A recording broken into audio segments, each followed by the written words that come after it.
everyone, welcome back to my series on my experience in ATI and IBLP. In this little mini series within the series, I'll be talking about the BITE method. I have talked about behavior and information. Today I'm talking about thought. The BITE method in general is a great way to see if a group or a person is controlling in a negative, and by negative I mean mind control, so that it keeps people from being able to leave or think clearly, to be able to leave the group if they so desire. So today I'm talking about thought, and I personally believe thought and information go hand in hand. The group usually will control information so that you're not thinking in a negative manner about the group. So in the previous episode, I talked about how thought-stopping techniques are used, and that plays heavily into today's episode. Basically, what I explained was that in thought-stopping techniques, you want to keep yourself from thinking a negative thought about the group so that you stay within the group. Not only that, but during this process of thought control, the whole identity that you are feeling is greatly internalized during this particular process. So you don't want to be around other people who have different thoughts than you, and you just basically turn off any other external thoughts, and you turn off your own thinking and only think about what the group is telling you to think about. So I have my notes here today. I'm also looking at the book really quick. Along with the actual thinking portion of it, there's a whole new vocabulary that's introduced. One of the biggest things that Gothard would always talk about how he had some new revelation. Some of the other phrases he would use, he had secrets to Christ's commands. He had truths. There was a lot of buzzwords that Gothard would use, and the reason why he would use those buzzwords was to keep people excited and believing that the group had the only answers. Because if you realize that what you're saying is either already being said in other groups, or that maybe you don't have all the answers, people are going to be disillusioned and they're going to leave. Criticism, you never wanted to hear critical thoughts because that would also cause people to have a disillusioning experience and they would want to leave. One of the biggest things that the group really emphasized was not doubting. This was probably one of the biggest things that I struggled with, was doubt. I think it's perfectly natural, especially in the sense of religion and faith. There are things that we don't understand, things that don't make sense, and so when you have questions about those things that you don't understand, it's natural to go down a path of, well, what if this is wrong? What if X, Y, and Z are true? But ATI really downplayed that and really encouraged people to reconsider their beliefs if they start having doubts. So I remember feeling very guilty of ever doubting anything related to ATI or the Bible and how it was interpreted. It was a great struggle, and it was something that I would usually pray about. Thought-stopping technique is prayer. Asking God to forgive me and to help me to not have doubts ever again, and I would repeat this over and over again. So I thought that was very interesting, as far as that I believe that was a learned technique, and that I actually did that a lot.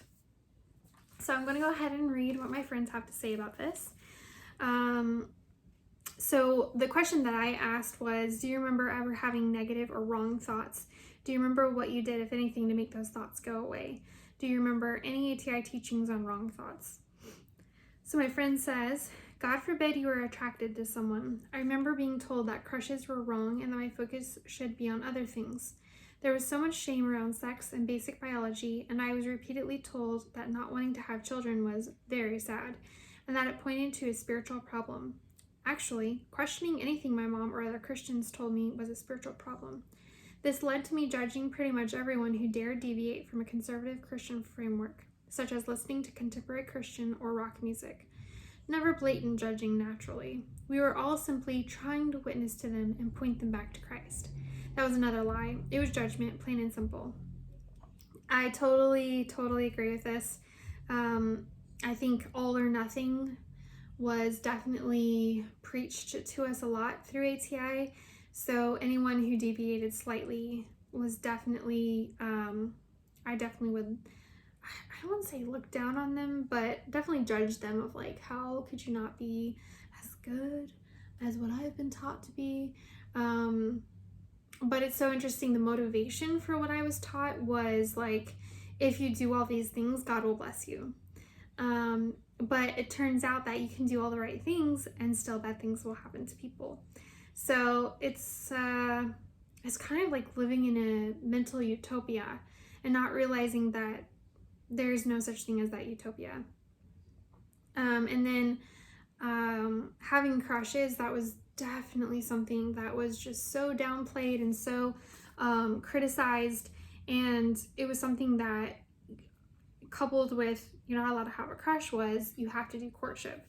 And that is a very strict method of finding a mate. I know people have done it and they've done it successfully. It's totally fine. But I should say for me personally and for people, I think in ATI, there was such a level of strictness.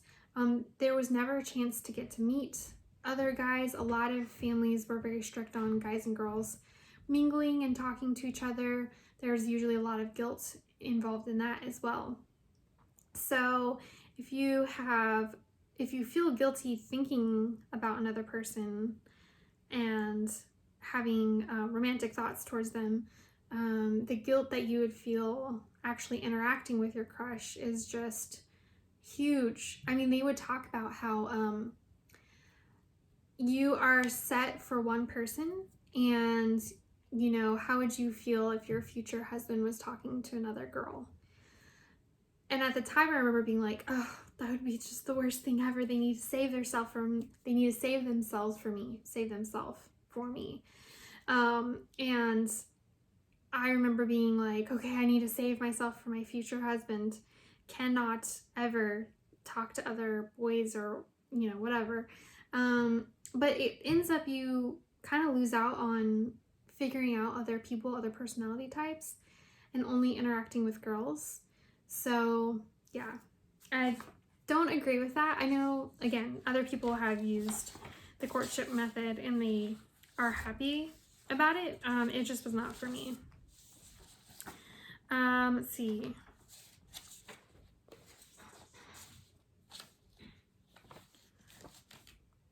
I am going to read what one of my other friends said. It's kind of related to thought, but it might be a little bit not exactly. I thought it was just really, really, really interesting to hear what she had to say. So she said, there was a lot of emphasis on best. We were the best Christians because we were living the most how God wanted. You could be friends with other ATIers, no problem. But you better not be friends with that girl with ripped jeans. She obviously doesn't want to follow God very hard because she's not dressing as how would please him, and you don't want her sin to rub off on you. Although you're also supposed to be a good influence on sinners like her, so you could be friendly with her, but not be her friend.